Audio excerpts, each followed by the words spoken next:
I'm going to walk you through how to do targeting with Google Ads. One of the most important distinctions between the different advertising platforms is how you're able to target people. For example, LinkedIn is going to be very good at targeting people based on what their job is or what their work history is. Google Ads is particularly strong at targeting people based on what they're searching or what they're in market for.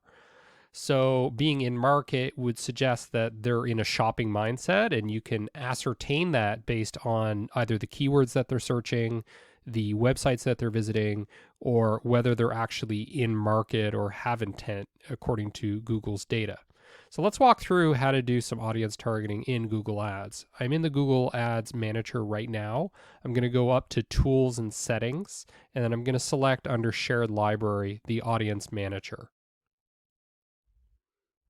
Here in the Audience Manager, we have Your Data segments, custom segments, and then combined segments, which is going to be combinations of these. So if we look at the custom segments, you can see that I have various ones here that have been built using different things such as keywords that people visit, websites or apps that they visit and use. And what we're going to do is we're going to try building our own. We're going to hit this plus sign right here, create a custom audience. And you can see that we have some different options. So we have people with any of these interest or purchase intentions. We have people who search for any of these terms on Google.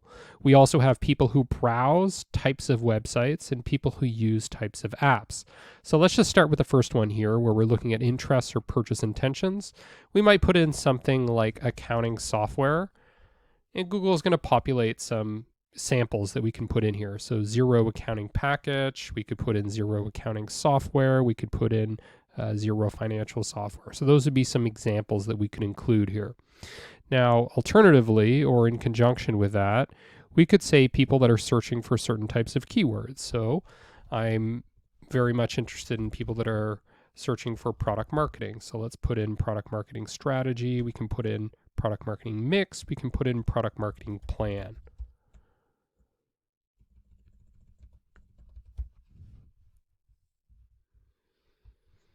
See what different options come up here. So product marketing ideas. So you can generate lists of keywords and then target people based on what the keywords they tend to search. And then we can hit them with ads that are shown through the Google Display Network. We can hit them with ads that are shown on YouTube. And separately, what we could do is we could run an actual Google search advertising campaign where we show the ads after the searches that they're running. But what I'm most interested in at first is can we hit them with Google Display ads and YouTube ads, because that is going to be fundamentally more scalable than just hitting people based on search ads alone.